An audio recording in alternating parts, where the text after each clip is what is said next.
I'll reintroduce myself. My name is Tahil Sharma, and I'm the Regional Coordinator of North America at the United Religions Initiative. And we're really excited to welcome you all today in this space for Interfaith Awareness Week, particularly getting to talk about Circles of Light, sharing the work of interfaith cooperation around the world.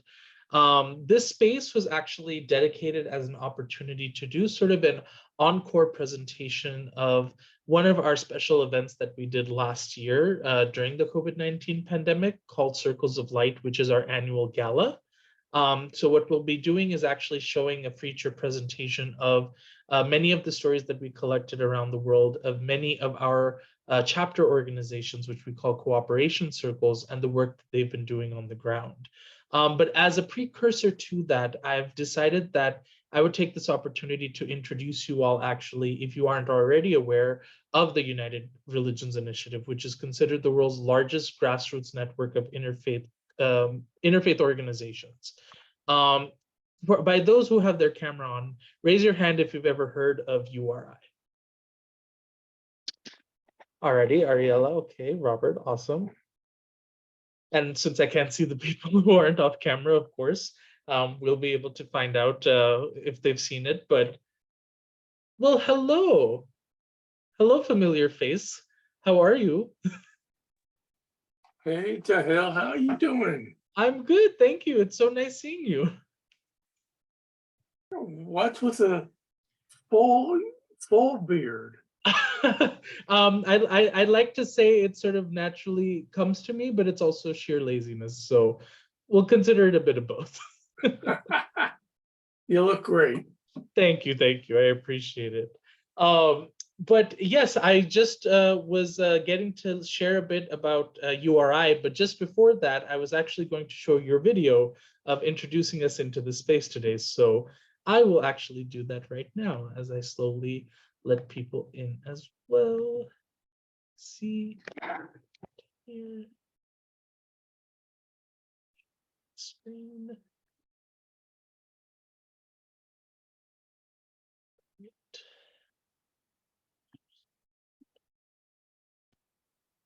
There we go. You all should be able to hear this and see the video that I'm about to play with Reverend Steve Albert. Good morning, good afternoon, good evening, wherever you are in the world. Welcome to the 6th Annual Interfaith Awareness Week. My name is Reverend Dr. Steve Albert, and I'm the director of the World Interfaith Network. Interfaith Awareness Week is a yearly week-long celebration begun by the Poway Interfaith team in Poway, California. In 2017, Point, as it's known, has members throughout San Diego County, and we hosted a 5-day NAIN Connect conference in the San Diego area. We held it at the University of California in San Diego, and it attracted over 250 people from 20 different faiths. 77 speakers and presenters provided workshops, lectures, discussions, morning meditations, activities, which included bus trips to historic faith locations, concert in the park, and lots of food. While planning the conference, we contacted the mayors of the cities throughout San Diego County about creating that second week in August during the conference as Interfaith Awareness Week, and to do it in their city. And believe it or not, 14 city mayors and the San Diego County Board of Supervisors proclaimed Interfaith Awareness Week as a time in which we honor and respect all faiths, cultures, creeds, and races, and seek to learn from those who believe equal spiritual opportunity and human rights belong to all people. 1 year later, in 2018, the governor of the state of California proclaimed Interfaith Awareness Week as an annual state celebration. And then 1 year after that, in 2019, the United Religions Initiative asked if they could celebrate the second week in August with us. And their members are located in over 107 countries. Wow. So what we will be celebrating and participating in this coming week will truly be a global celebration. Well, that's the history of Interfaith Awareness Week. Now we need to move forward into this week's activities and introduce you to the over 40 interfaith groups, which will be presenting prayers, music, dance, speaker panels, dialogues, and discussions from their area of the world. I know that you'll enjoy meeting new friends from different faith and cultural backgrounds and appreciate the mutual respect they all have for one another as we unite our interfaith partners globally.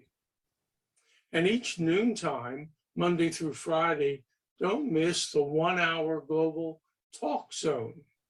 The talk zones is where you can meet and interact with interfaith people from all over the world and introduce the new programs that you're working on. Perhaps you'll learn new practices to help you develop the final product.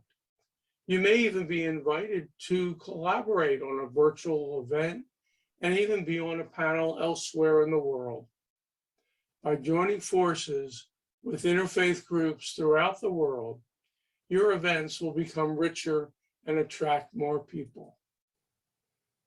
Oh, by the way, if you get hungry or need a cup of coffee or something to eat during, between, or after the many sessions, any hour of the day or night, you can visit our virtual Interfaith Awareness Week cafeteria.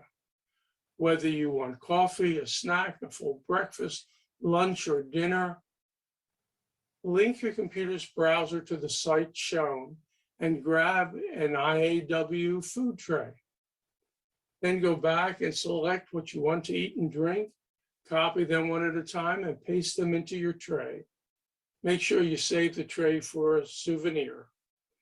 All virtual food is sugar-free, calorie-free, gluten-free, kosher, and halal.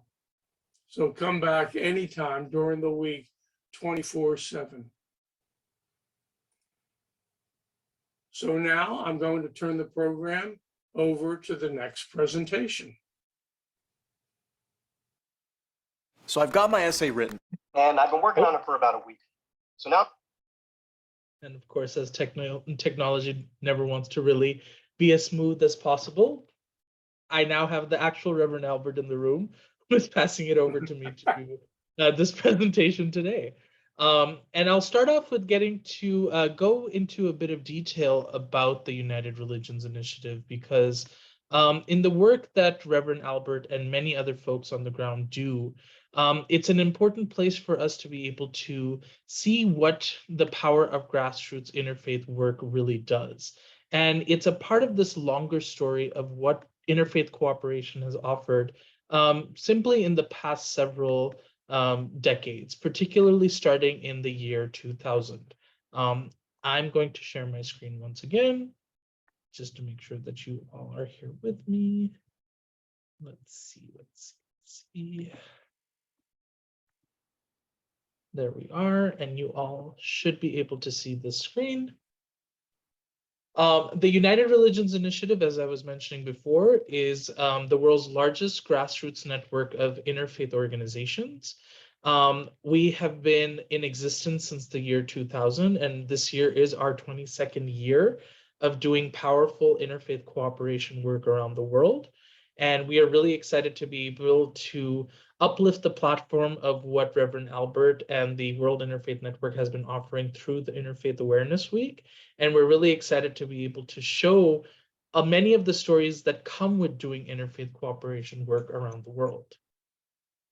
So, as Reverend Albert actually mentioned, we are not in any way a small-scale organization. We have a little over 1,100 chapters, or what we call cooperation circles, in 111 countries.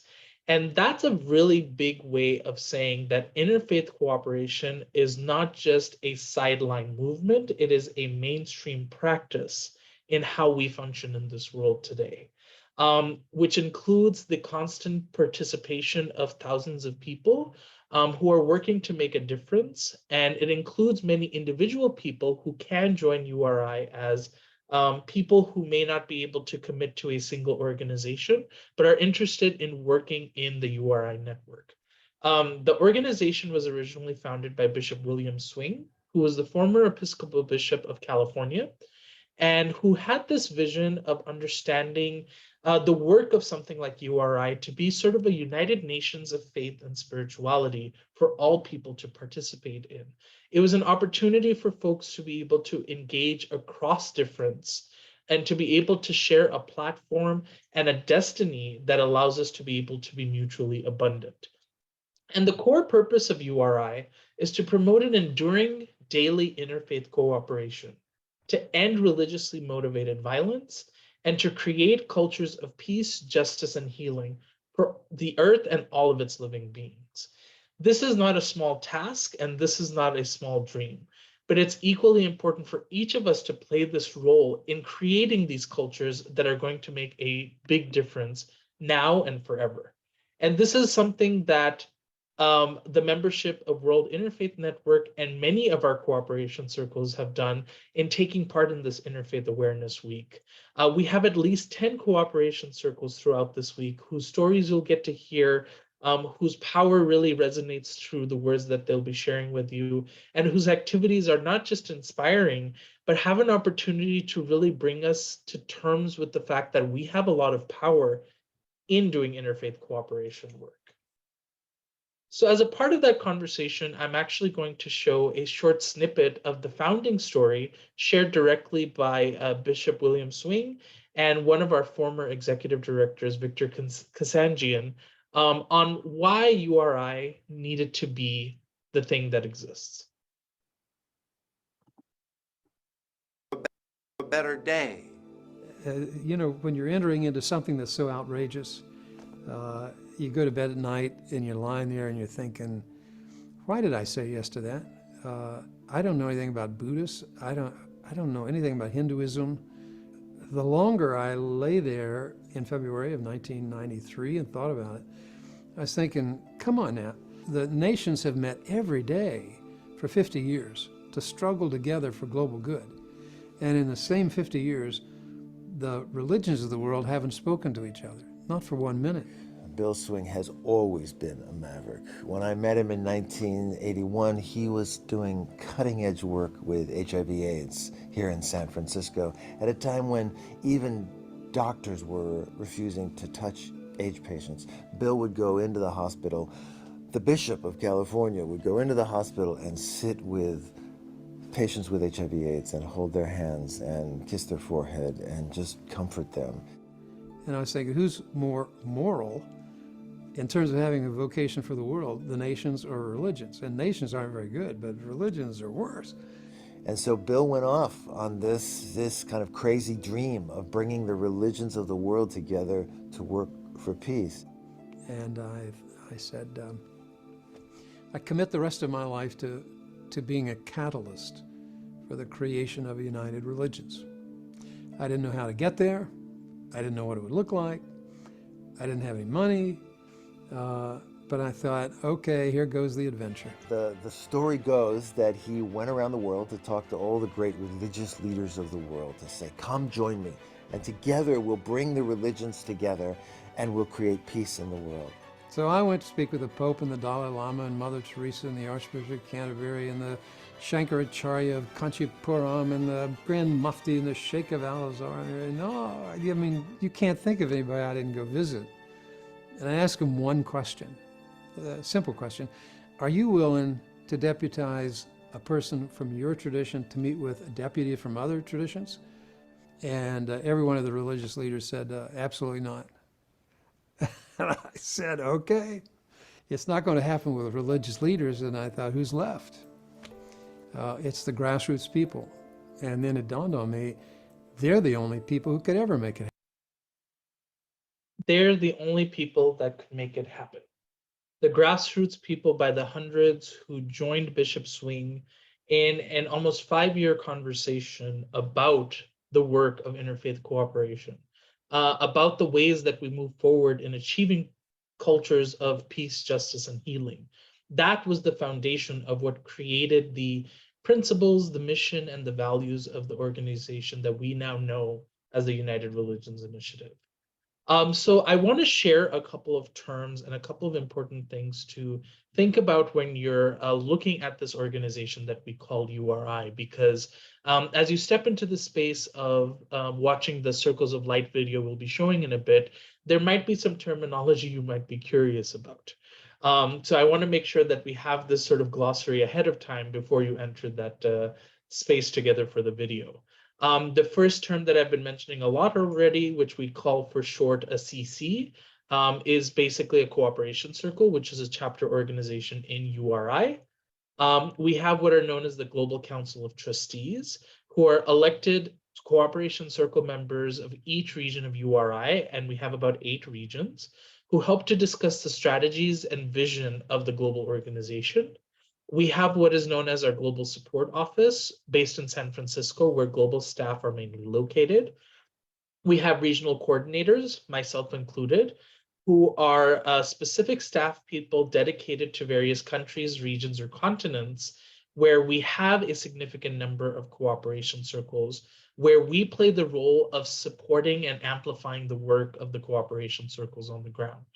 And finally, we have what are known as the PPPs, which is the preamble, purpose, and principle of our organization, which was created in the 90s and adopted in the year 2000 as a part of our charter for how this organization functions. And it's a number of different articles that mention the equality of all participants in the work that we do, the intentionality of our inclusion and intersection as people from all walks of life, and the reminders of our responsibility to each other in the work of interfaith cooperation. URI at large works in 14 action areas where we are completely focused on the kind of contextual interfaith work that our local communities, our cooperation circles, are committed to being a part of. We have to understand that in a world where we talk about interfaith dialogue and cooperation, that work never looks the same wherever you go. And that's the power and beauty of what interfaith cooperation can do. So we make this an intentional place to remind folks that we want to be able to include you in these conversations on the power of grassroots interfaith work. So we created these 14 action areas to remind people that you have an opportunity to engage in interfaith cooperation in so many different ways. From human rights and health and social services, especially during the pandemic, to the power of dialogue and community building, through special emphasis on youth, the environment, or education, or women, having a heavy focus on things like policy advocacy and poverty alleviation, having a general understanding and focus on peace building, things like the media, uplifting communities who are indigenous, and even focusing on the arts. And this is where we once again like to remind people that we want to be able to meet you and support you in the work that you're doing where you are at. There are many ways to look at the world and see that there are so many things going on. But it's an important reminder that our work has to start with our neighbors, with our loved ones, and with the strangers and neighbors who are right next to us. Because that is where the power of grassroots work begins to take shape and manifest into something very meaningful. So here in North America, which we define in this case as the United States and Canada, we actually have one of the larger sort of single regions where we have about a little over 90 cooperation circles between the two countries.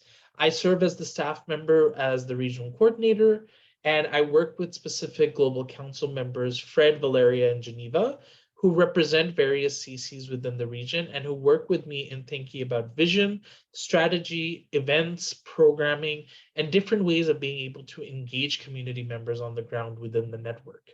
And what's special about our region in particular is that we have a specific leadership council who include a number of different cooperation circles represented in the space who help with more of that strategy building, who include Felipe, Artie, and Rico. And you might be wondering, how does one actually even make a cooperation circle? It's actually a really simple process, and it's one that we have to really think about when inviting the communities that we do into our space. Cooperation circles have to have a minimum of 7 members. CCs should welcome and honor diversity and make sure that they're including at least 3 different religious, spiritual, indigenous, or even secular individuals as a part of that membership. Individuals, associations, and organizations can all join together to become a cooperation circle. You can already choose to make an existing organization become a cooperation circle, or you can create a new group of people that come together and apply for them to become a cooperation circle. We don't have any other commitments other than that, because we understand that in the contextual form of how interfaith work happens, people have different needs, people have different capacities, and people have different reasons for engaging in this work. And we want to make sure that we're very intentional about what that work looks like for each of us that get involved. And that's what makes this region really special, because as being involved in this job at URI North America for 2.5 years, it's become an important understanding that interfaith cooperation really has taken such a diverse form in every single part of the United States and Canada. We have people on this call who are artists, who are musicians, who are educators, who are activists, and who are everyone else in between. And we like to remind people that the work of interfaith cooperation is a movement that centers each person as the entire person that they are. No part of their identity is ever left behind in the process of doing this work, which is why for us, the approach of storytelling and appreciative knowledge is centered to the work that we do. Storytelling plays a role in building bridges and clearing misconceptions, while appreciative knowledge is making sure that we emphasize the ability of being able to intentionally learn about others in the process of building these bridges. And it's been an important way for us to be able to discover that when people come from completely different walks of life, we share convictions, we share concerns, and we share opportunities to be able to build a better world, which is why we've been so committed to doing this work in so many different ways. And now I just kind of want to turn it over to the feature presentation of Circles of Light, which is the annual gala presentation that we do each year at the United Religions Initiative, because that is usually the best event that really shows the power of story, and especially from the lens of so many different communities that get involved with us. The video is about an hour, so brace yourselves. As you know, it's an hour-long video, so if you need to get up at any point, there is no problem. You need to take your breaks, you need to take a breather.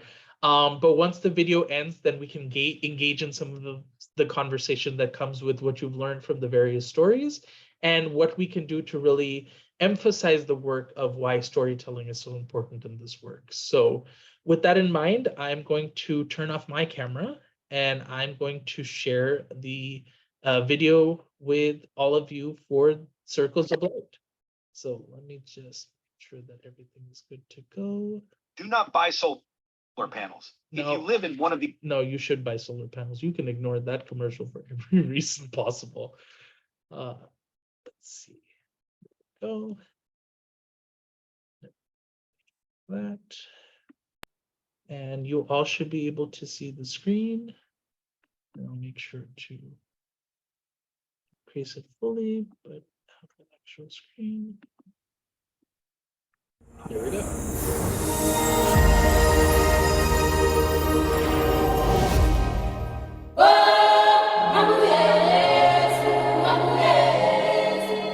Greetings, dear friends. I would like to extend to you a very warm welcome on this very special fundraising event, Circles of Light. Let us travel together through our network to meet our trustees and our young leaders. Hello, maayong adlaw sa inyong tanan. My name is Father Adrian, gikan sa Southeast and Pacific region. Welcome, mabuhay! सत श्री अकाल, मेरा नाम तान्या आएगा, मैं Isha reason तो आओ, ਤੁਹਾਡਾ स्वागत है. Hello everyone, my name is Isaac S. Thomas from the URI multi-region. Welcome, swagat. Hello, My name is Omar from the Middle East and North Africa region. Welcome. أهلا وسهلا. Hi, Kunjatieta Tajirda. My name is Miriona from Europe region. Welcome. Hello, my name is Geoffrey Manasseh from the African region. Welcome. Takulandilani. Hello, my name is Geneva from the North American region. Welcome. Hola, mi nombre es Vilma Rosaura Parlastuy. Soy de la región Latinoamérica y el Caribe. Bienvenidos.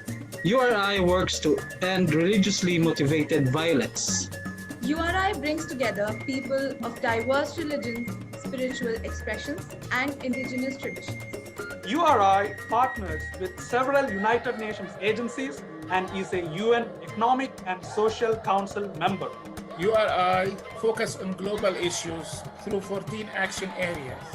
URI encourages the participation of people whose voices are not often heard. URI members working together local and globally in our 110 countries. URI is made up of over 1,000 vibrant groups called cooperation circles and an emerging individual membership program. URI imagina un mundo en paz. Building a world in which URI has spent 21 years pioneering the impact of grassroots leadership and empowering successful outcomes. As we look ahead to this exciting chapter in the life of URI, we bring strengthened governance, clarity of responsibility, and most importantly, organizational accountability. By living the values of mutual respect, humility, and integrity, we can continue to promote equality and inclusion. Through continuous evaluation, we can inform the development of success measures. Success for our mission in creating lasting cultures of peace, justice, and healing. The Global Council has commenced an exciting search for URI's Executive Director. We are working hard to ensure that URI reaches the pinnacle of professionalism through the celebration of talent and excellence. Keeping up this momentum and embracing change with open arms will ensure that URI is watertight and sustainable for years to come. Together, we are working hard to build a world which is better for our children and their children.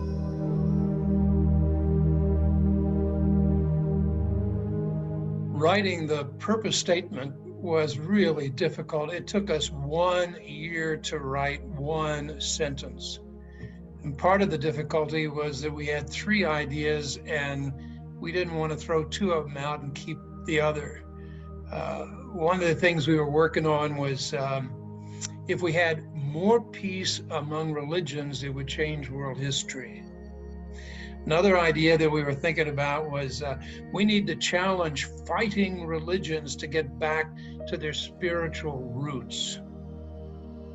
And the third item was to offer the world a new kind of culture where religions join with tribal people and humanists to create a world that is radically more peaceful and actually more fun. Can you imagine trying to say one thing that everybody in every religion and every tribe and every humanistic tradition would agree on? Well, that was the challenge. And here it is. Take a look at the purpose statement that we came up with and that still is there.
I want all of us to keep in our hearts and minds the people who are in harm's way because they are doing the work of URI in very dangerous situations. I think of the young people in Afghanistan who were peacemakers, and now they're in the most dangerous situation.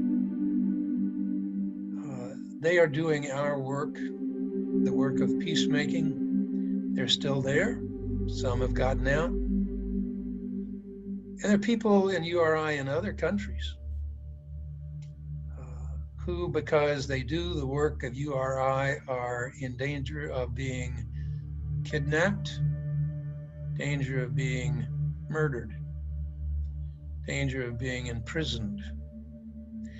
So for the whole URI family, let's pause just for a brief minute to remember all of our sisters and brothers spread around 112 countries of the world who are devoting their lives to peacemaking and who are on a vocation which is sacred and needed and dangerous. Let's pause for a minute.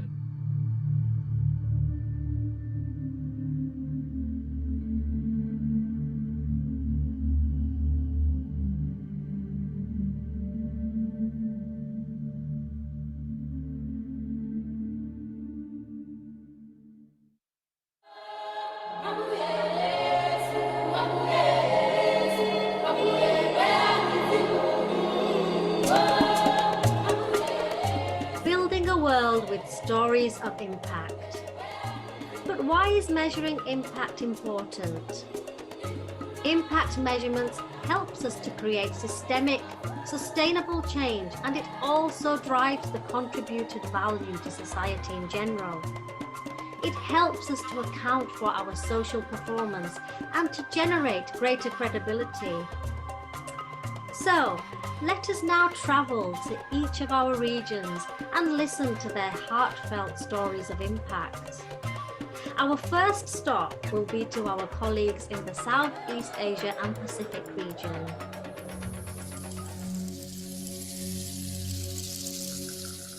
URI Southeast Asia and Pacific Cooperation Circles work to empower communities through conflict mediation and conflict transformation. One example of this work is coordinated in the Philippines, where interfaith dialogue among Muslim and Christian leaders has paved the way for the creation of the ad hoc Municipal Interfaith Council, composed of an equal number of Christian, indigenous people, and Muslim representatives. And now we will travel to Cambodia, where young people are positively impacting environmental efforts, followed by sacred music from Australia. បាទតាមការយកឃើញរបស់ខ្ញុំអ្វីដែលខ្ញុំបានចូលរួមជាមួយនឹងអង្គការ URI អន្តរជាតិគឺខ្ញុំយកឃើញថា URI មានតួនាទីយ៉ាងសំខាន់ហើយក៏ជាផ្នែកមួយនៃការចូលរួមចំណែកនៃការកសាងសន្តិភាពនៅក្នុងថ្នាក់បុគ្គលក៏ដូចជាថ្នាក់សហគមន៍ហើយក៏ថ្នាក់តំបន់ផងដែរជាពិសេសនោះគឺ URI បានរួមចំណែកនៃការដោះស្រាយទំនាស់ផ្នែកសាសនាគឺគេហៅថាអន្តរសាសនាហ្នឹងគឺយើងបានចូលរួមជាច្រើននៅក្នុងផ្នែកការកសាងសន្តិភាពនិងការបង្រួបបង្រួមផ្នែកសាសនាផងដែរ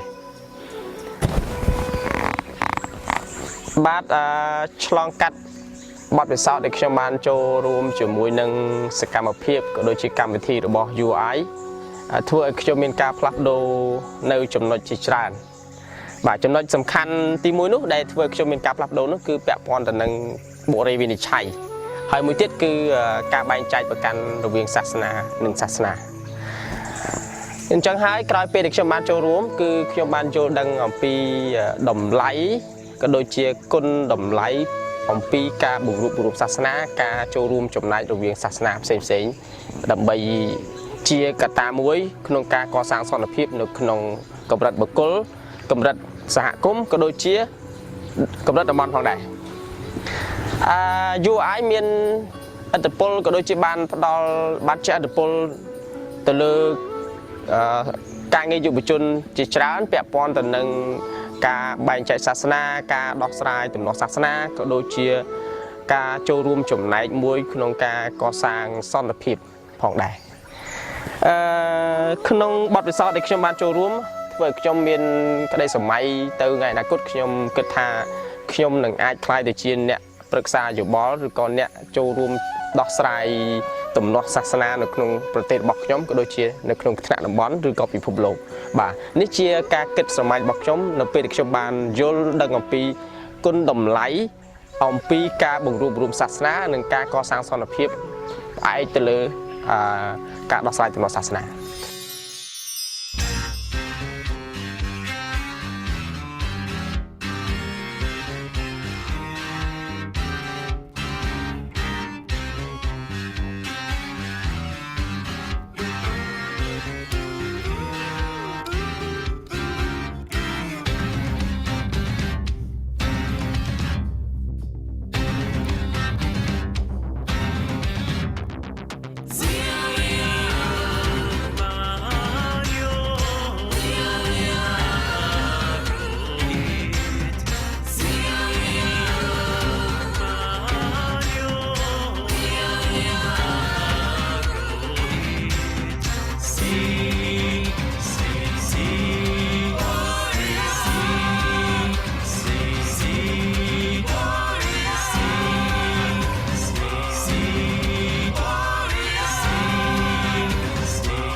Cooperation circles in URI Asia address, among many action areas, access to education for all children.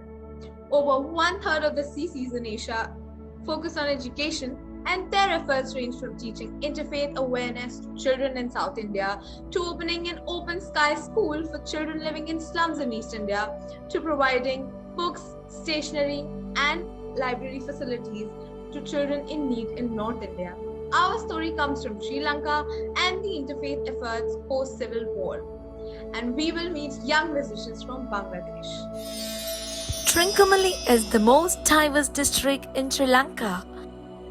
Its population include Sinhalese, Tamils and Muslims, and many other religious and cultural affiliations. From 1983 to 2009, the people from this district suffered through a civil war. This war was between the Sinhalese-dominated Sri Lankan government and the Tamil fighters. Many lives were lost, properties were destroyed, and interpersonal relationships vastly damaged. People from the local villages affected by the war relocated, leaving all their belongings. The Tamil villagers from Marathadi village were among them. This war negatively impacted the relationships between the Tamils with the neighboring Sinhalese community. When this heartless war ended in 2009, people started moving back to their lands and villages. The Marathadi village was in complete ruins. A huge bo tree was also naturally grown on their very ancient Hindu Koil. Bo tree is one of the holy trees of Sinhalese Buddhist community. Sinhalese Buddhists have a huge devotion to the bo tree. The Tamil community who returned to their village wanted to remove the bo tree to renovate and develop their Hindu Koil. ராஜகோபுர வாயலில் ஒரு புனித மரம் அரச மரம் ஒன்று இருந்தது. அதை நாங்கள் நீக்குவதற்கு ஒரு நிர்பந்தம் ஏற்பட்டது. There were signs that this situation could turn into a huge conflict between the Tamil and Sinhalese communities. URICC of Trincomalee jumped in to solve this problem with their experience in working to promote interreligious peace and harmony for over 8 years in the district. The members of the URICC of Trincomalee, representing different religious backgrounds, took all necessary steps and initiated discussions with villagers, religious leaders, government officials, and security forces to find a sustainable solution for this matter and removed the bo tree with the approval of Buddhist priests and started renovating the Hindu temple. මෙම භෝගානිසා විශාල විනාශයක් වෙන්න ගියා. URI සහයෝගිතාවය මේ පිළිබඳව මැදිහත් වී සිදු කරන ලද විශාල කැපවීම සහ එය ව්‍යවර්ථ කරන්න හැකි වුණා. ඒ වගේම ප්‍රදේශයේ සියලු බෞද්ධ ආගමික නායකයන්ගේ මැදිහත් වීමද ඇති කර බෞද්ධ ජනතාවට කරුණු පැහැදිලි කර බෞද්ධ සම්ප්‍රදායන්ට අනුව භෝග ඉවත් කිරීමට එකඟතාවයක් ඇති කරගනු ලැබුවා. இந்து கோயிலிலே இருந்த அரச மரத்தை வெட்டுகின்ற பொழுது URI அமைப்பானது அந்த காரியத்தை கையாண்டிருப்பது ஒரு தேசிய பிரச்சனையாக உருவாக்க கூடியதாக காரணமாக இருக்கு. ஆனாலும் URI அமைப்பினுடைய செயற்பாடுகளின் நிமித்தமாக செய்து முடித்திருந்தோம். ஆலயத்திலே வளர்ந்திருந்த ஒரு அரச மரத்தை நாங்கள் அகற்றுவதற்காக சமய தலைவர்களை இணைத்ததாக கோயில் புனரமைப்பு செய்யப்பட்டு கொண்டிருப்பது சந்தோஷமான ஒரு செய்தியாக இருப்பதை ஞாபகப்படுத்திக் கொள்ள விரும்புகின்றேன். ஒரு இந்து ஆலயத்தின் அந்த அரச மரம் வளர்ந்திருந்தது. அந்த மரத்தை அப்புறப்படுத்துவதற்கு URI அமைப்பு அந்த பணியை கைமேற்கொண்டு வெற்றிகரமாக ஆரம்பித்தது. நாங்கள் பன்சாலை அனுமதியும் வாயலில் இருக்கிற அரச மரத்தை பிடுங்கி ஆலயத்துக்கு ராஜகோபுரம் கட்டுமான பணிக்கு செயல்பாட்டை செய்து இருக்கிறது. By today, the people from this village conduct their religious activities while embracing the true happiness of reconciliation. A huge message was given to the nation by the unbiased intervention of the URI-CC of Trincomalee through taking immediate actions to solve a community problem. The forever beautiful couple and humanity are a real example for that.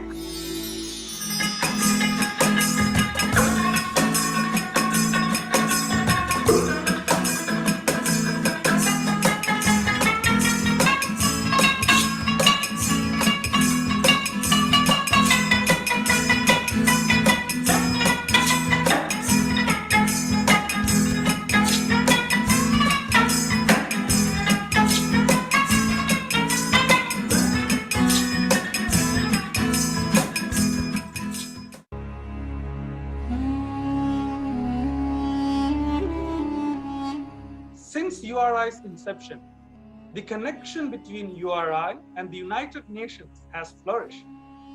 URI's UN representatives provide an ongoing URI presence at the United Nations in New York City and Nairobi.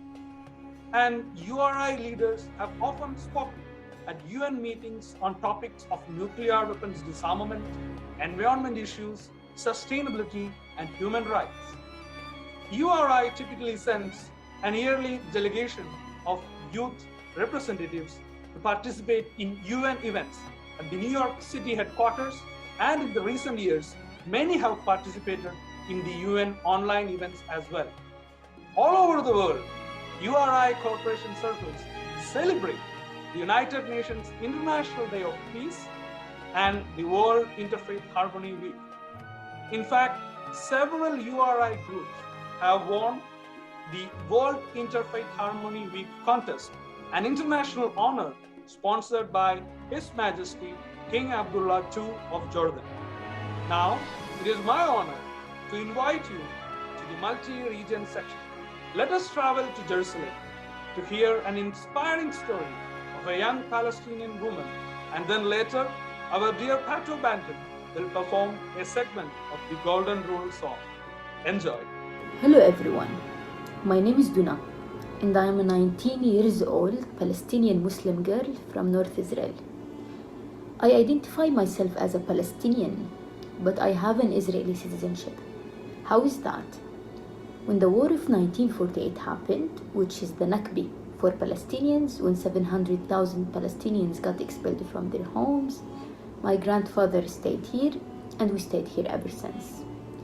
I grew up on the stories of how my grandfather got expelled from his home, his village that's called Birri, and him moving from a place to another to search for the feeling of home again.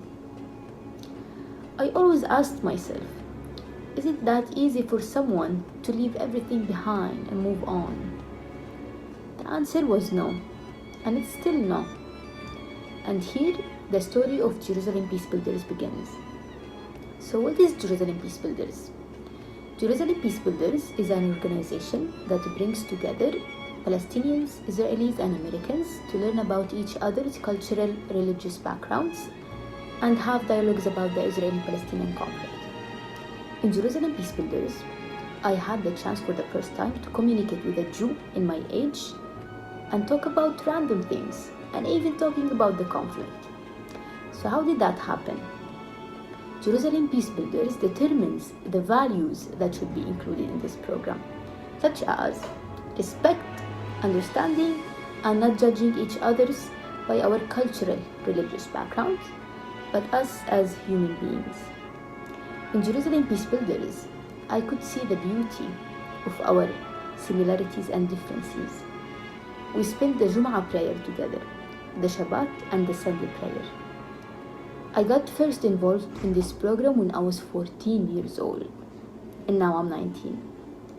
And I'm thankful for the skills, the memories, and the friendships that I have gained.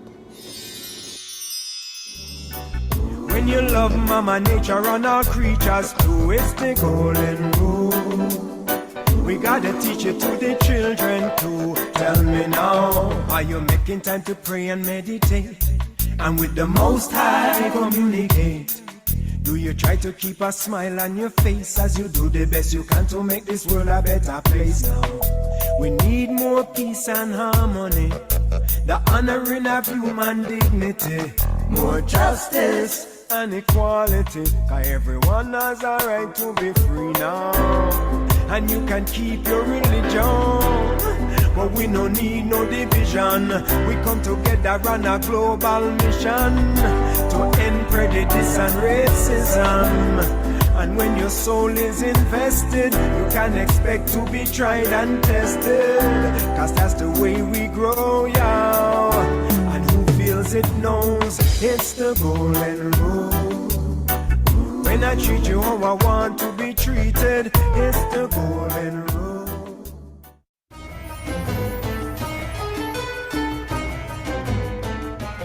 Members of URI, Middle East and North Africa Cooperation Circles work across borders and across faiths to facilitate collaboration among all people.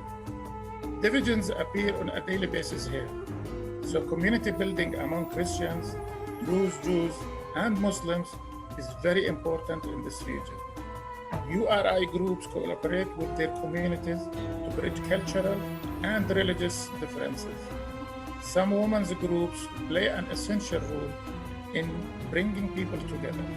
We will now meet a Jordanian woman who works with refugees, and then we will be joined by musicians from Morocco.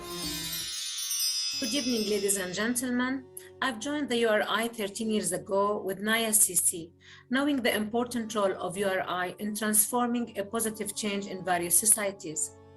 Moreover, I chose the journalist path because I believe in the power of the word, which could yield a tremendous impact. I wanted to lead practical, strategic initiatives to make grassroots changes in society.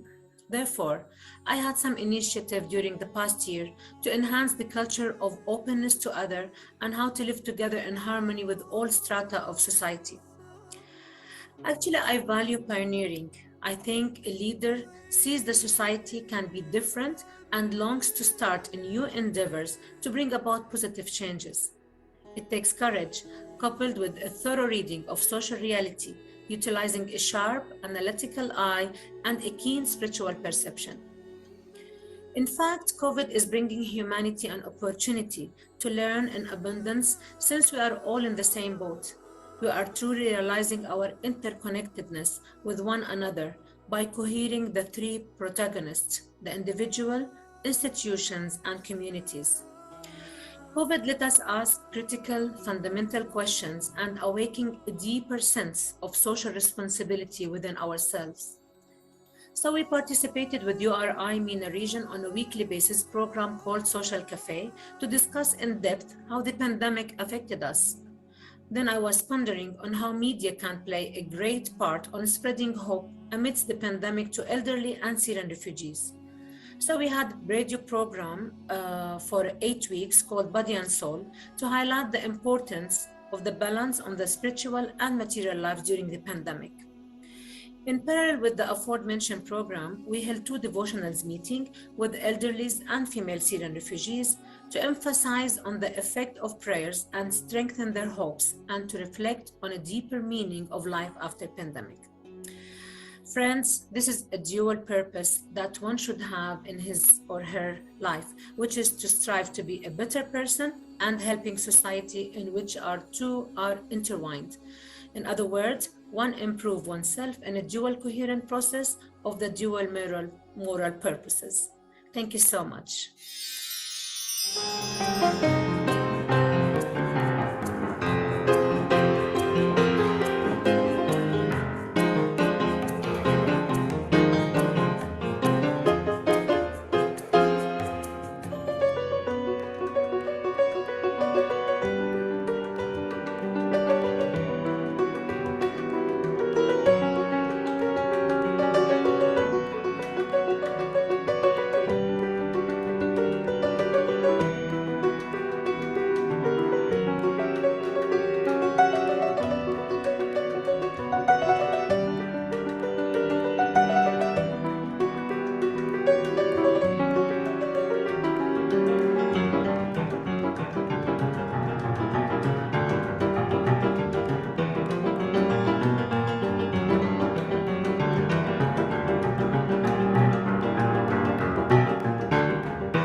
One of the activities that Europe region works on is refugees and the main challenges they face, as well as the rise of hate speech toward refugees in local communities. As an example of the work in one CC in Germany, volunteers acclimate refugee children to their new surroundings through art. The art mentoring not only helps the refugees' children to learn a new language, but allows them to work through complicated emotions in a safe and welcoming environment.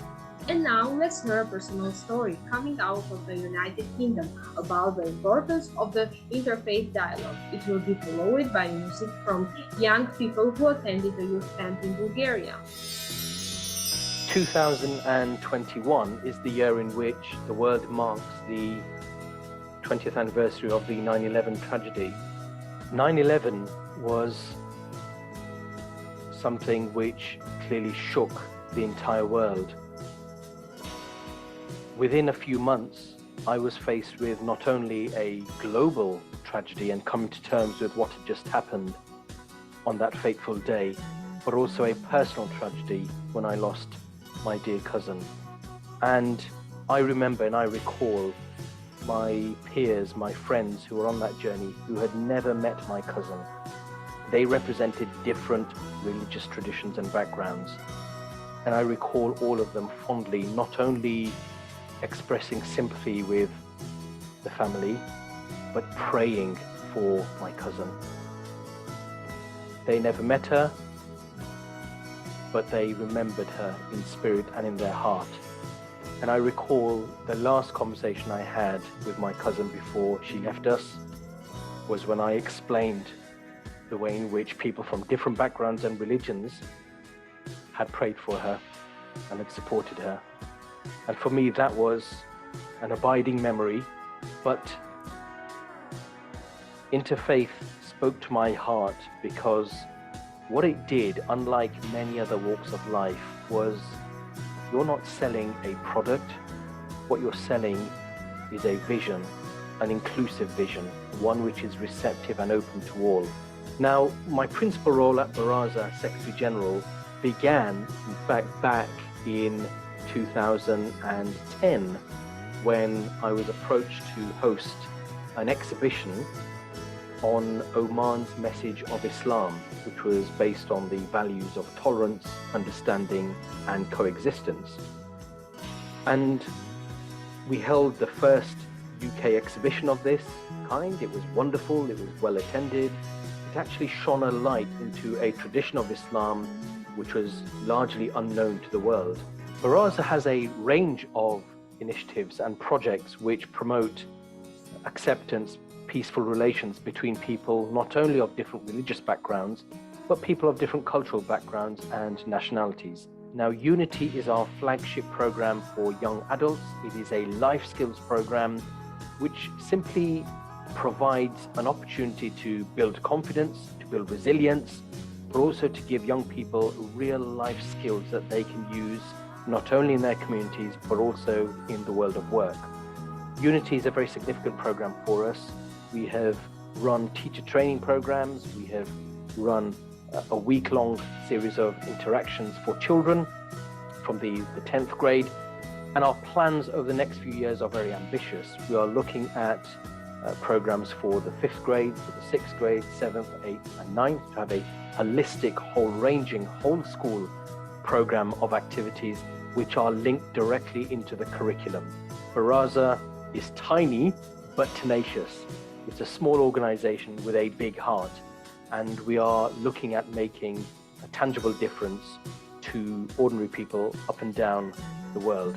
The interfaith world would be a poorer place without URI. URI has been a beacon of hope. Whilst we have been suffering the consequences of the pandemic, URI has opened up channels of networking, communication, and created such a positive spirit and such a positive atmosphere through the online space.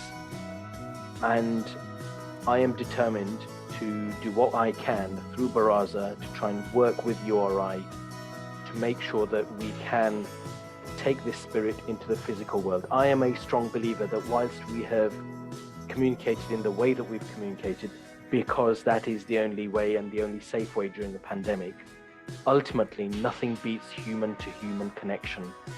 And I see URI very much at the heart of this, that they will connect people, they will share good practice, they will create a platform where diversity can come together and enrich our world and enrich and develop the way in which interfaith work is taken forward in this 21st century.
By uniting to address threats to our sharing ecosystem, we can find literal common ground.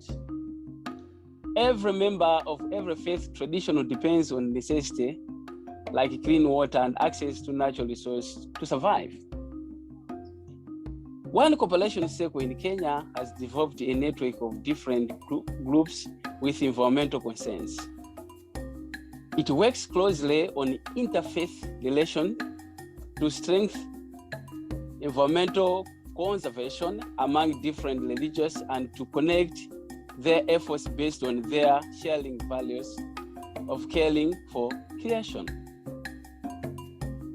We will now be joined by two incredible religious leaders from Nigeria.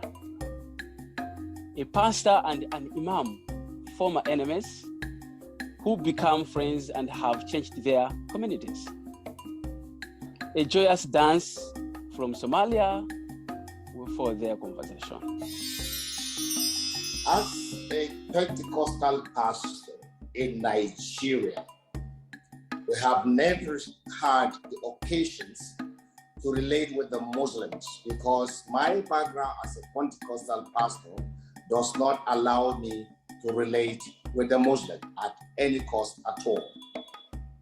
Now, coming from that background, Nigeria being a country that is religiously charged, we are very religious, highly religious nation, but not entirely very, very godly. We can kill based on our conviction on issues that affects us and our people. During the Civil War, I learned the art of war. And when it was time for people to volunteer themselves as members of those who can checkmate our Muslim colleagues, I now volunteered. And in the course of that, I lost my hands in one of the fights when we confronted the Muslim in Kaduna in activities relating to protecting the church.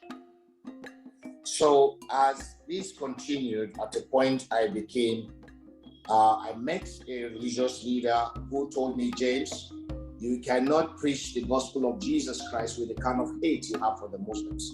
You must forgive them for whatever they have done to you and learn to go with it and forgive everyone that has hurt you. And that was my turning point.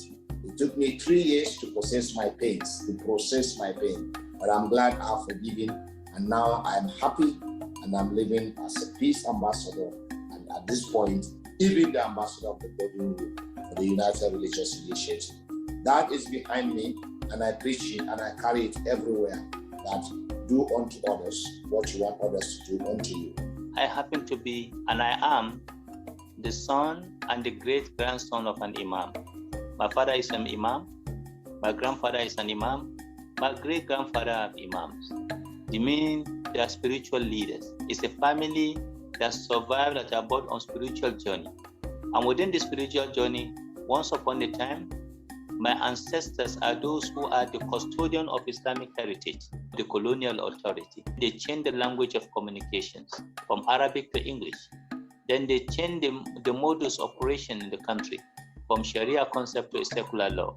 And that pain of losing this prestigious position of custodian of the heritage of the community, in charge of the juries, the judgment, the fatwas, and do and don't, and the social setting of the society, automatically our parents decided to say we have nothing to do with the West, nothing to do with Western education, nothing to do with anything to do with the religion and the culture of the West. So our zeal is to bring back this culture of Islamization. I come from that background of what happened in the past, and I move into hate. That deep-rooted hate in me of transferring, that hate that is not transformed become transferred. That was the journey, and until I have my turning point. And my turning point, the day we met, was inside the government house. For the first time, I met Pastor Dr. James Mobawiye face to face, but inside the government house on the issue of poliomyelitis. A friend of ours who is a Muslim, hold me by hand and get me closer to Pastor James and hold him and say, hey friend, put our hands together and say, I want you to talk. I believe you can keep this city in peace if you want.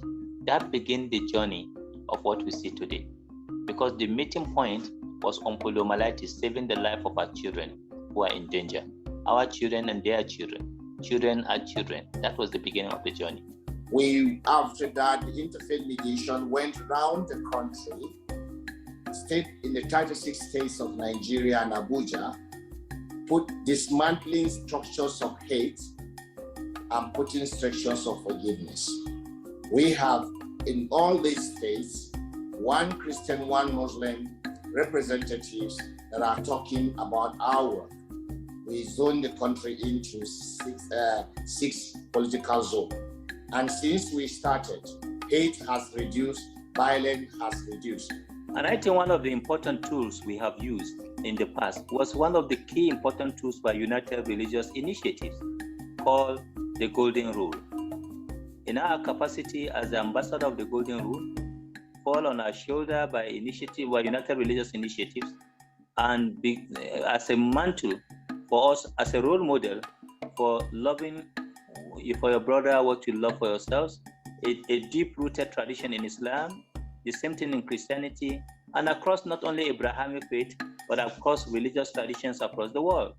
These important tools have been a very effective use as ambassador of the Golden Rule, not only in Nigeria, but across different parts of Africa.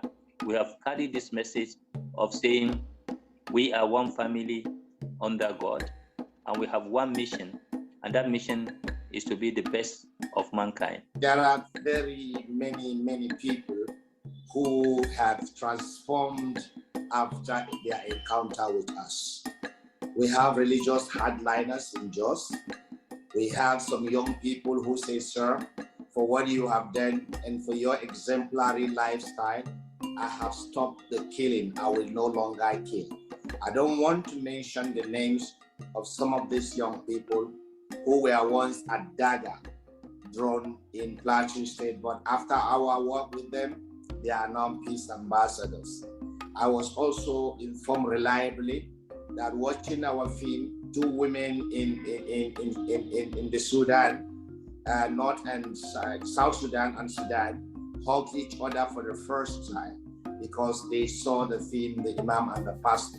So our life transforming energy has vibration that vibrates through people by just mere seeing us together.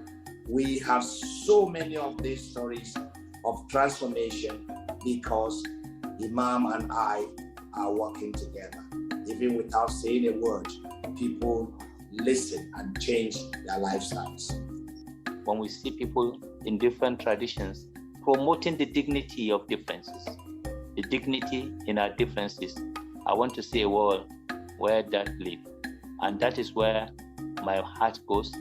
Imam and the pastor side by side, the priest walking across faith, not only Islam or Christianity, Hinduism, Buddhism, Shinto, Confucian, Taoist, Zoroastrian, the people of faith, including indigenous traditions, to work hand in hand, side by side, to make the world a better place.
The power of URI in North America resides in the Interfaith Councils, which crisscross all communities. These Interfaith Councils provide to members of their affiliated congregations tools on effective dialogue for people of different faith and cultural backgrounds, host celebrations honoring the many traditions and religions, and act as key communicators in case of emergency to the congregations in their communities. We will now meet a young leader from Las Vegas, Nevada, and then listen to music from one of our United States cooperation circles. Anytown Las Vegas focuses on leadership. And when I was referred by one of my teachers to Anytown Las Vegas, my teacher saw something in me that I didn't see in myself, and I was a leadership. And so when I was referred to this program, I went into this program with so many doubts because I kept thinking to myself, how could someone look at me and see a leader in me? Not really having people who are different than you around you every single day sometimes could pose a challenge. And so when I arrived at Anytown, I was around youth that were different than me. Black youth, brown youth, Asian youth, youth from different religions, Jewish youth, Muslim youth, youth who were Baha'i. And for me, I didn't understand that, but I was accepted for who I was. And they met me at where I was. And as you can imagine, a young 17-year-old young man with high levels of misogyny and not really understanding why it was so important to unite despite differences, right? I was able to really experience a community that gave me a sense of purpose. It gave me a sense of meaning. It allowed me to learn more about myself, my culture, and gave me the ability to pursue social justice in a way that I thought I would never ever pursue. When I left that camp, that program, I was there for 4 days. I was going down the bus and I said to myself, I'm gonna run this program one day.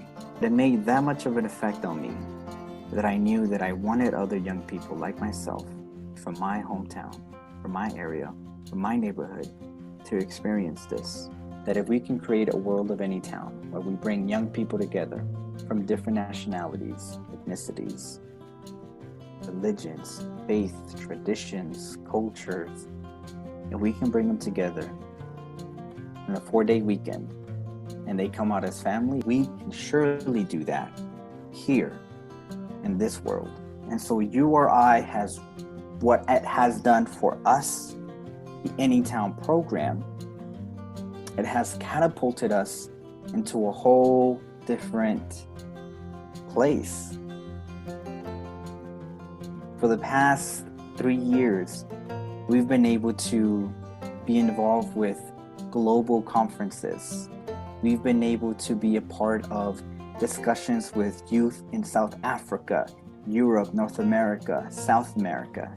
We've been able to send young people from the Anytown program to the United Nations as part of a collaboration with URI. These are experiences, values. These are things they're going to take with them. And they're going to take them into their work fields. They're going to take what they learned at URI into these spaces.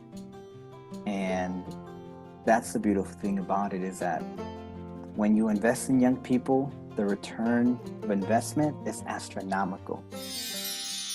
Peace be upon you. Peace be upon you. Peace be upon you. Peace be upon you. Havenu shalom aleichem. Havenu shalom aleichem. Havenu shalom aleichem. Havenu shalom, shalom, shalom aleichem. Assalamu alaikum. Assalamu alaikum. Assalamu alaikum. Salam, salam, salam alaikum. We're bringing peace unto you. We're bringing peace unto you. We're bringing peace unto you. Shalom, salam, salam alaikum. Om Shanti Shanti. Om Shanti Shanti. Om Shanti Shanti. Shalom, salam, shanti alaikum.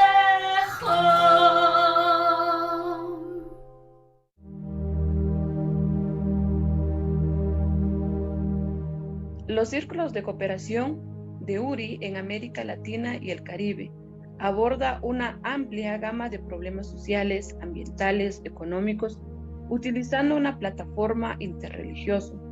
Un esfuerzo importante de destacar en esta región es el trabajo para mejorar los derechos indígenas y las fuertes colaboraciones entre las comunidades indígenas y no indígenas. Un ejemplo viene de nuestros hermanos y hermanas en Chile, donde los CC se unieron para revivir su cosmovisión y asegurar su continuidad a través de la promoción de su lengua, cultura, valores y espiritualidad. Al hacerlo esperamos sanar la tierra y enriquecer a la comunidad en general.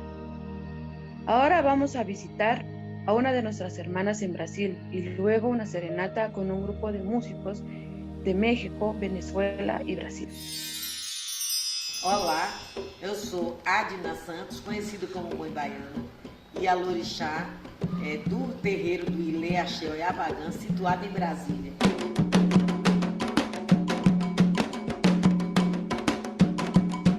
Em 2015, este terreiro Ilê Axé Oiabagã foi incendiado por um ato de intolerância religiosa e era feito de madeirite, inclusive doado pela comunidade que nem de terreiro mas é uma comunidade que nós temos aqui, que agrega, que abraça a todas e todos. Eu estava inclusive dentro, dormindo, quando o intolerante, a pessoa que cometeu o racismo religioso, entrou por essa porta, ateou fogo e acordei então com um incêndio, com esse fogo enorme. Temos acompanhado pelo Brasil e pelo mundo a situação do racismo religioso. Estamos aqui para dizer para as pessoas, para que ódio, se temos Deus no coração.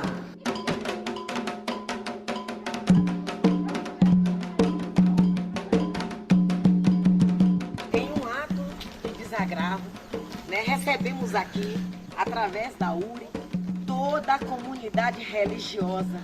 Aqui recebemos padres, pastores, a igreja anglicana, estiveram nesse exato lugar onde eu estou, para que plantássemos o pau-brasil como forma de resistência, É um ato de desagravo pelo ocorrido naquela época da intolerância religiosa. E um ato aqui com todos abraçados, com todos aqui pegados na mão, numa corrente de oração, nós plantamos o pau-brasil. O pau-brasil é a fortaleza, é a resistência do Brasil, E aí ele veio para cá mostrando que nós também, juntos, somos a fortaleza. Juntos podemos nos fortalecer, podemos pegar na mão um do outro e nos erguer.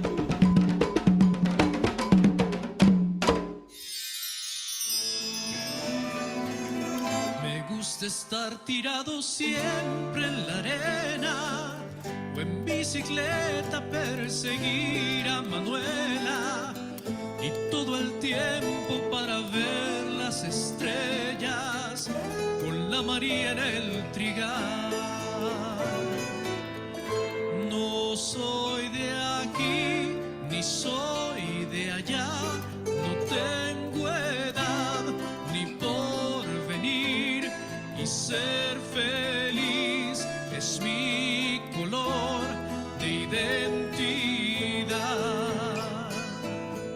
No soy de aquí ni soy de allá, no tengo edad ni por venir y ser feliz es mi color de identidad.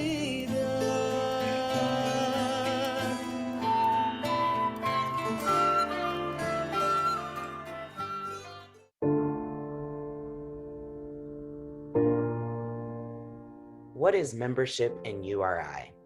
Membership in URI is saying yes to being a part of a global community that embraces a common set of humanitarian values and principles.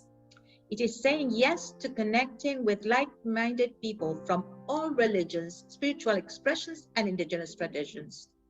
It is saying yes to making meaningful contributions in areas of need in your local community. It is saying yes to living a life of peace, justice, and healing.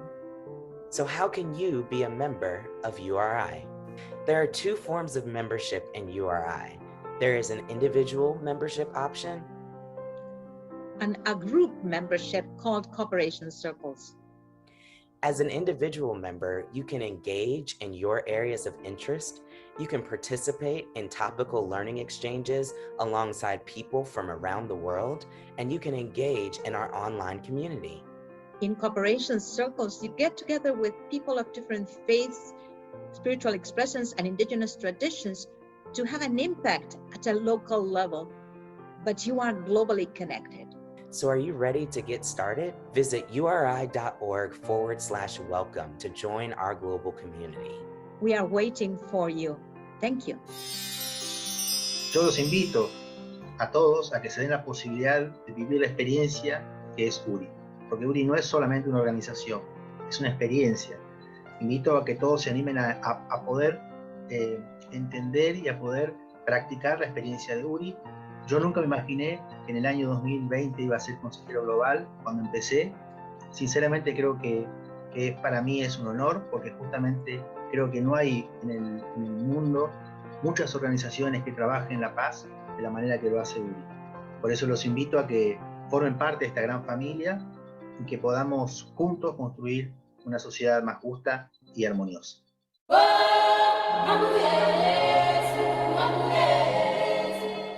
Across the globe, we are building together a sense of community underpinned by justice, compassion, and healing. The COVID pandemic has highlighted the inequalities faced by communities across the world. URI cooperation circles have been exemplars of spreading hope, offering support, and a reaffirmation that though we may be physically isolated, we can continue to support each other in many ways. Through our cooperation circles, we experience the mutual interdependence, connectedness, the trust, and this helps us to overcome challenging times. As human beings, we need a sense of belonging, and that sense of belonging is what connects the communities we build together. Let us now hear from our trustees and young leaders about what building a world means to them. URI is building a world where an enemy can become a friend, where diversity is a gift rather than a source of division, where communities forge foundations of lasting peace, where the pain from violence can be healed by hope, when young and old, men and women have an equal voice, where the earth and the environment are protected, where indigenous traditions are valued, donde las culturas de paz, justicia y sanación prevalezcan. URI is building a world where all animals are protected. URI is building a world, and it is a better one, and it is available to all.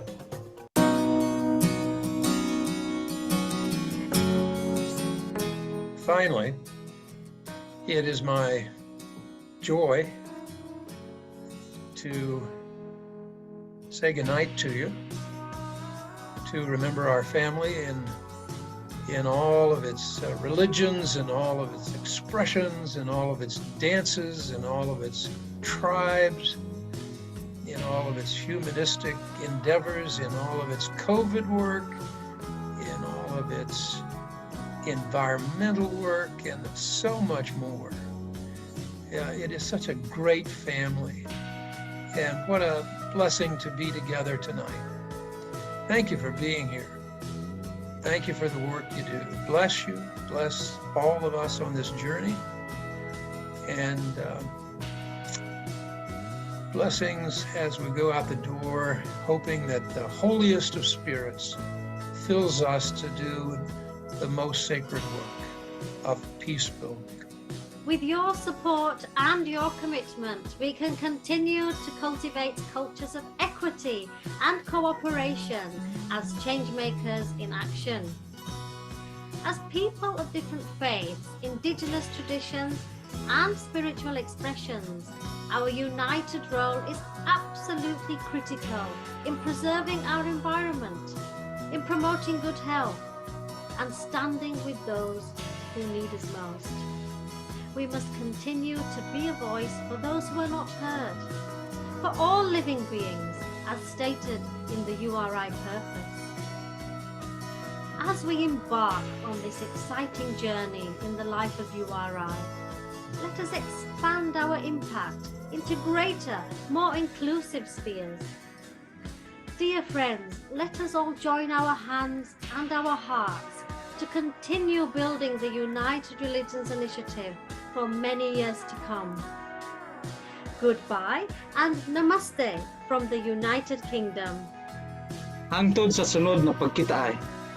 Alvida. Welcome, Vida. Masalama. No Paksha. Zikomo kwambiri. Goodbye. Adios.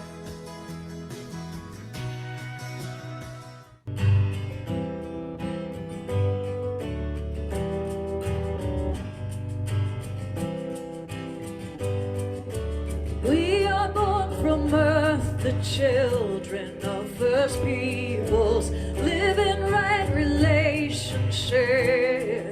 Their evils are diversity interwoven, one ecosystem of wholeness. You are I, and we are oneness in this journey. As humanity, we're learning to live peace.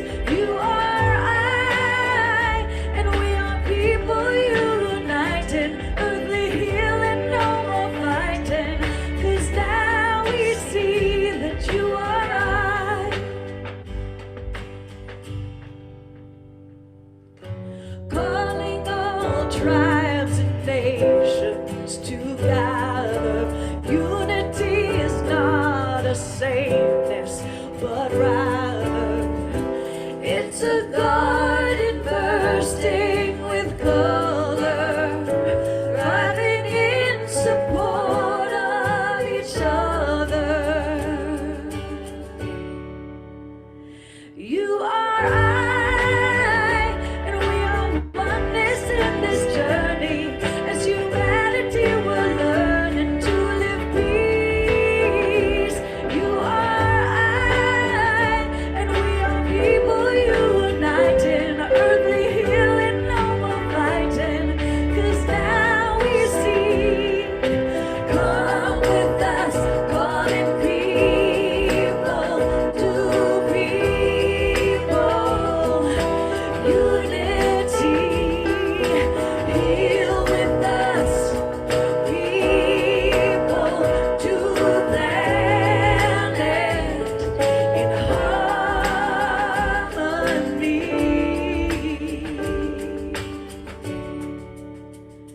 You are I, and we are oneness in this journey. As humanity, we're learning to live peace. You are I, and we are people united. Earthly healing, no more fighting. 'Cause now we see you are I. We're on this journey, and we're learning to live peace. You are I. We are united. No more fighting, 'cause now we see.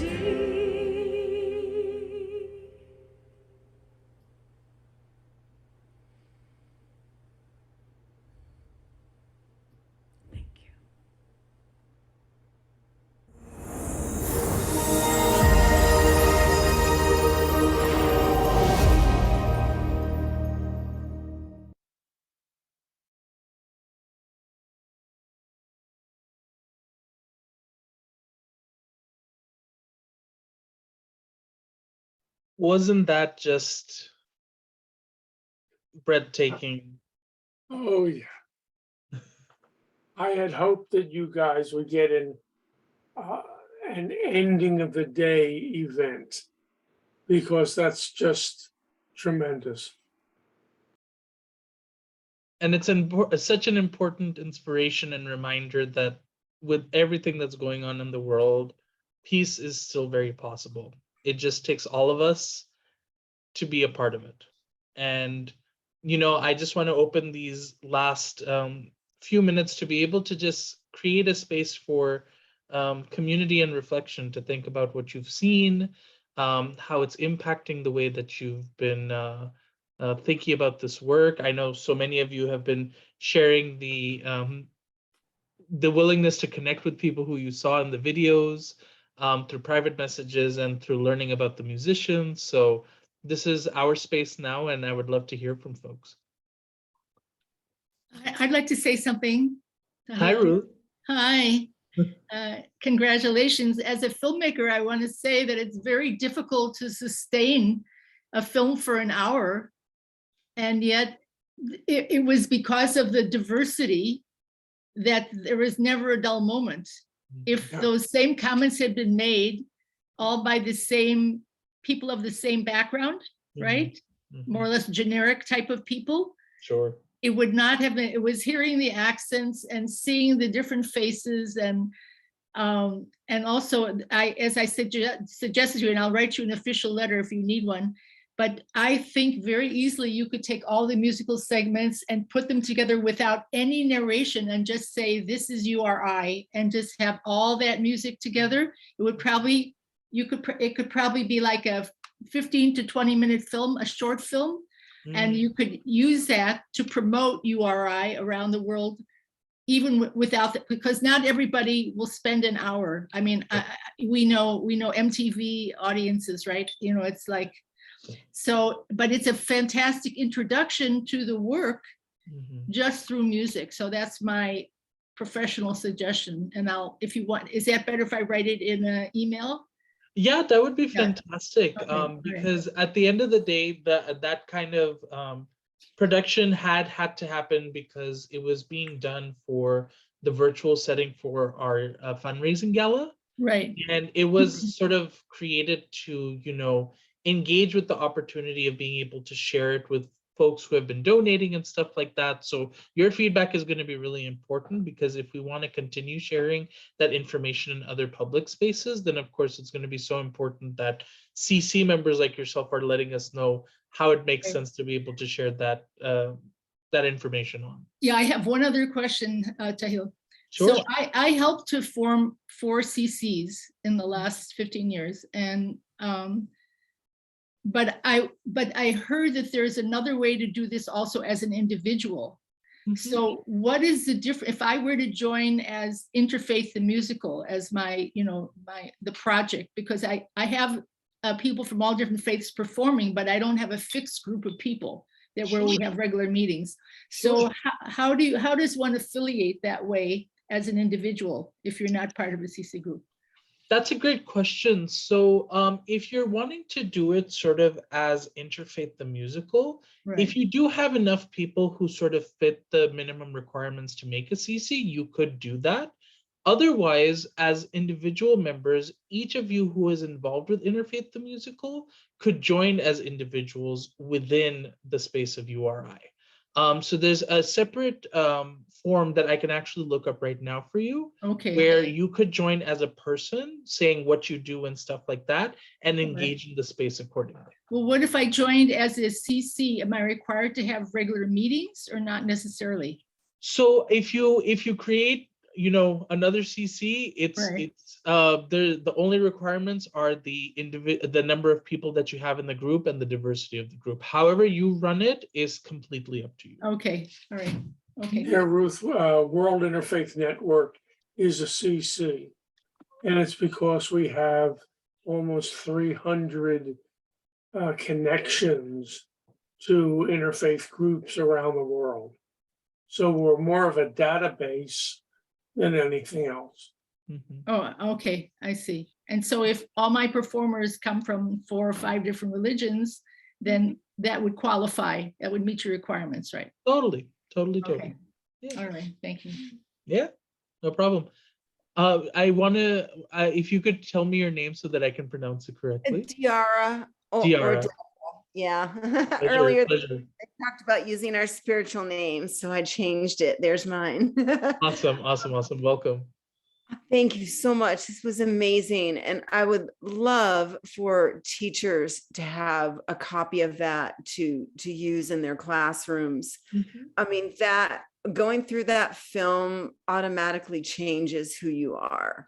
And it would be so instructional to the kids in a way that a teacher couldn't ever encapsulate what you guys did. So thank you for that. Thank you for that, DRI. We really appreciate it. And you know, we're nothing without our CC members and the work that they do. They are the reason why we could put something as amazing as it was together. So without all of the work that you all are doing on the ground, where our work is not possible. Linda, hey. Hi. Nice to see you. I see different familiar faces here. That's great. Also, Steve, I haven't seen you for a couple of years, but yeah, nice to see you too. Steve used to do future studies, which I do too. Anyway, what struck me so much was William Swing's comment about he tried to get the leaders together and then that didn't work. And then he went and decided he had to do a grassroots movement. And I just was so struck at what has been the product of this vision. You know, I mean, it's just astounding that what URI has managed to create with people doing grassroots things all over the world and bringing diversity together of all different backgrounds and showing love and caring for each other and transcending our differences in a way that is so powerful that the film showed, but also just, it's interesting when you just look at the evolution from an original process to, you know, to get a vision, then that we have to make it grassroots. And then I know, because I've been involved with URI way back, that, you know, there was input for a number of years to get to the year 2000 to come up with the mission statement and so on. But it's not just that it's a mission, it's that it's being actualized around the world. And it's a vision that really inspires people globally. And I just want to say, isn't that wonderful? So I just commend you all, and it's a wonderful achievement what has happened from an original vision to what's been created. That's what struck me so much. Thanks so much, Linda. We always appreciate your kind words, and the show is not over. The work of Interfaith continues, and it is growing, it is manifesting, and it's transforming every day. So if this is what we've gotten to enjoy so far, we can only imagine what's going to happen next. Yeah, and it's so needed today too. That's the other thing. Most definitely. So blessings. Thank you all. Blessings to you as well, Linda. Yeah. Hey, Laura. Hello, beautiful. Oh my goodness, I did not like that video at all because I couldn't stop commenting in the chat room about all of the different singers and musicians. This is what we need more of in the world. And the only reason why I didn't comment about Christine Hoffman at the end, who just took it to that whole higher and deeper level, is because I have direct contact with her, and she's going to be participating in an upcoming Peace Sundays program. And so please send us contact information for those amazing, especially those 3 girls in Bulgaria. Wow. I think they were called Rise and Shine. Yes.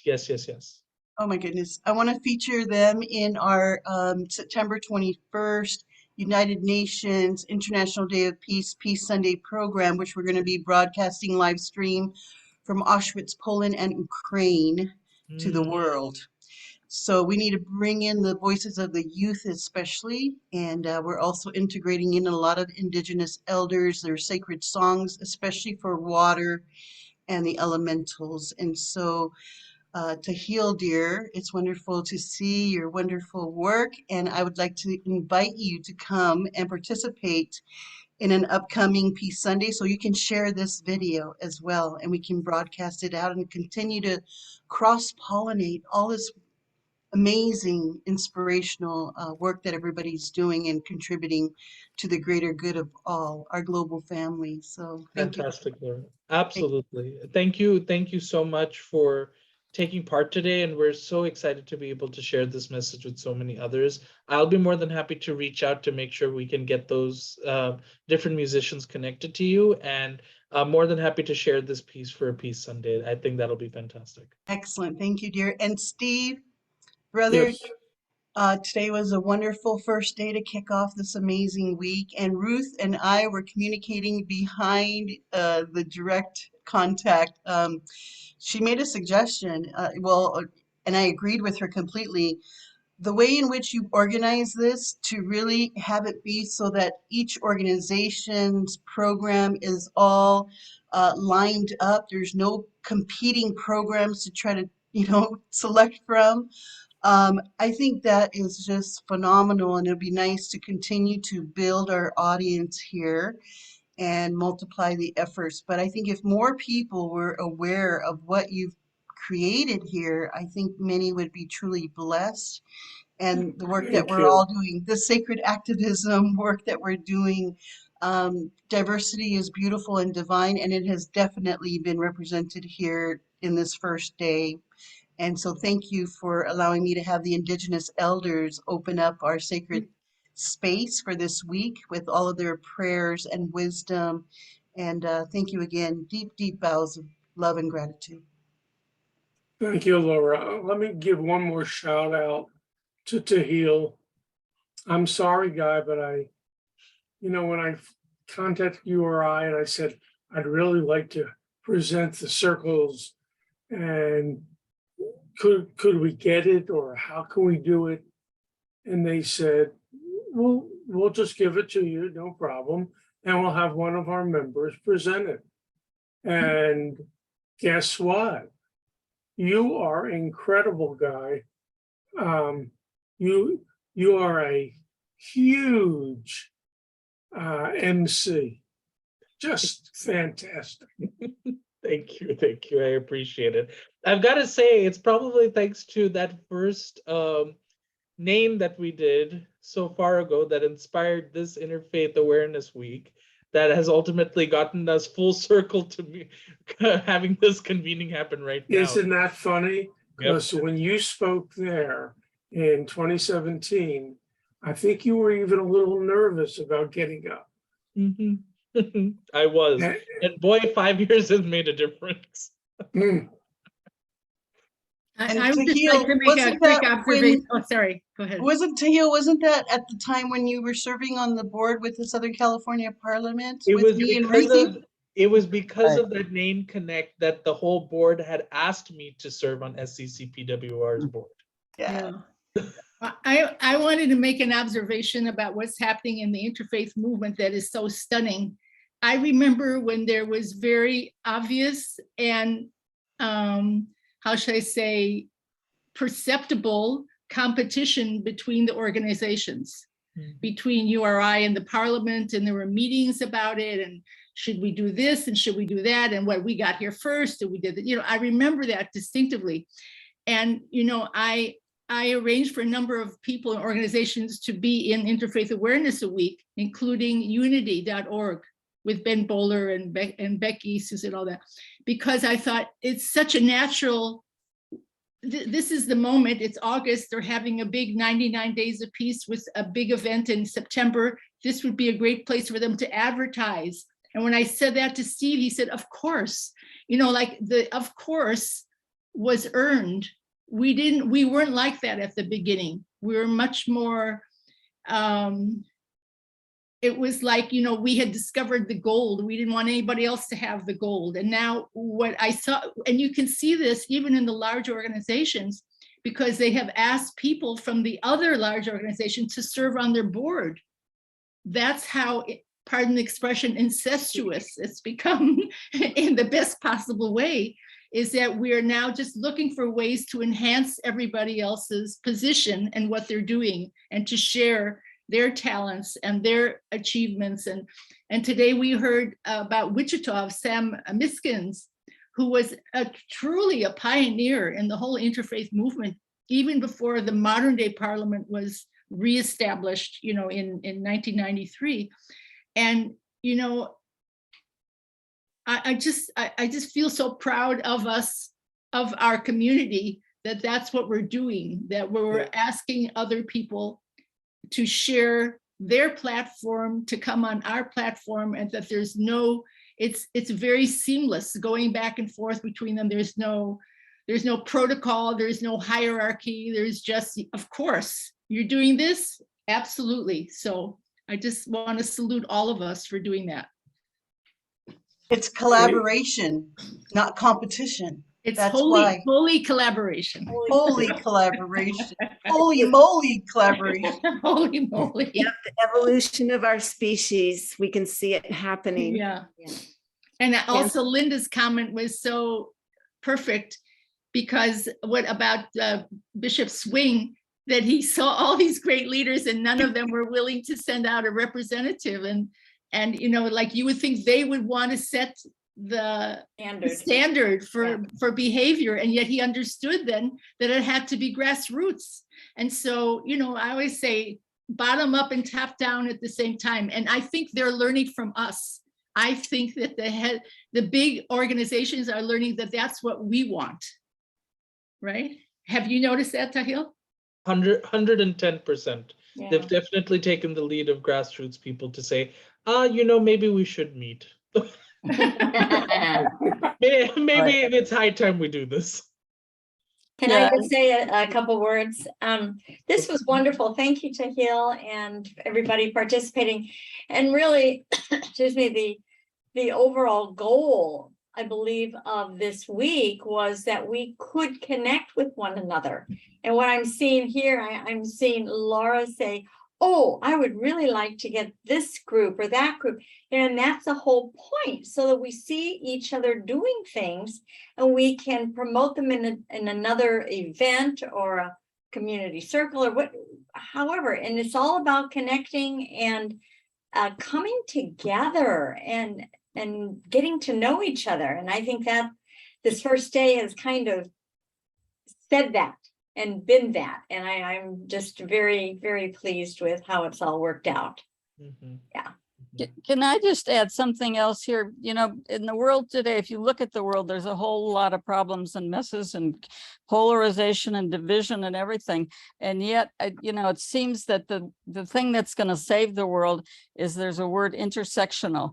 We need to have intersectional movements of people from all different sectors, but also just like all different faiths, all different cultures coming together and working cooperatively together if we're going to shift this world, because we've got to shift out of the mess we're in right now. And I mean, we really do. We're sort of at critical times. Well, maybe the world's always been that way, but it seems like we're in that again. But it's the thing that could make the difference is bringing everybody together across all the diversity, the different faiths, different cultures, different even politics. Even we have to figure out how to bring people together. That's all I wanted to say. You're right, Linda.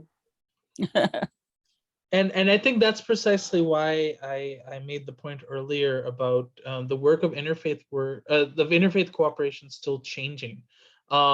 We are still at certain points where there are very clear challenges to doing this work, whether it's internal disagreements, whether it's external concerns, whether it's politics, whether it's economic capacity, whether it's just looking at systems of injustice and saying, where do I even start? There's a plethora of reasons why we can be deterred from this work. But there are a million more reasons on top of it of why we are so needed to commit to that change, to that positive social change that requires us to be involved at all times. And I think it becomes so fundamentally clear that even among political disagreements, even among social distresses, even when climate change is going on, all of these things are going to keep happening, and we're still going to be committed. We cannot look at creation fall apart when we are a part of that creation, because that means we're falling apart. So we have to be each other's glue. We have to be each other's anchors and support to try to just keep the work going. Amen. So blessings. Yeah. And thank you, Steve, also for all your coordinating. Mm-hmm. We really appreciate it. And it's so amazing to be able to have this be sort of that powerful end to just the first day. I can only imagine what the rest of the programming is going to be. You know that that was the sorry. When I first envisioned this, I was thinking of, maybe 2 or 3 a day, and it grew and it grew and it grew.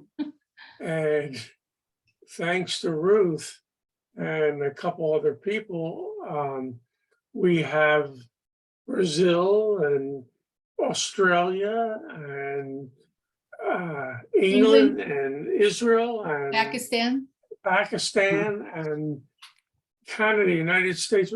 I mean, I'm blown away at what God has created through you. You know, that the pandemic did have its blessing side. And, because we had to start thinking outside of the box of how we were going to continue doing this work without having Nain, every year at a different campus, or the parliament, or all these wonderful organizations that were meeting in person. And so as much as we may not like what social media is doing to our children, I think the internet and the possibility of meeting like this has greatly enhanced the interfaith movement. And I don't think we'll ever lose this part of it. We still will have in-person gatherings, I'm sure, because people miss being with each other and hugging each other and seeing what costume they're wearing and looking at the monks making the mandala, rather than seeing it on a video, to be present. But I think that this will be a tributary that's constantly there on the side, feeding the interfaith movement and letting many people who would never have a chance to attend in person any of the parliaments because of the cost. I remember when the parliament first decided to meet in Australia, and I had been sent to Latin America to work with communities there. And they all said to me, do you know how much it would cost us to go to Australia? Do you know how long it takes to get a visa to go? And they couldn't go. And they were so frustrated because they were really interested in the parliament. So I think this is a beautiful alternative. Yeah. Definitely. And especially because we have a free cafeteria. Yes. But I do have to warn you about those iced cinnamon rolls. They are to die for. I'm telling you. And even when we close up in a few seconds, the cafeteria is still open. Oh. So go back. And it's all calorie free, gluten free, and halal and halal. Yeah. I love that. Steve, we were talking about that, and some of my team members said, you should connect that cafeteria to a purpose, a cause, so that people will donate, even if it's $1 to the food items, and have it go to a cause. Otherwise, there's really no reason for people to spend their time to go there when it's just a virtual thing. But if you tie it to a cause, that would be phenomenal. Call it the giant reset. Yeah. And I thought I was finished for the week. We've got more plans for you, Steve. Now we're dreaming alongside you, Steve and Tahil. Hey, just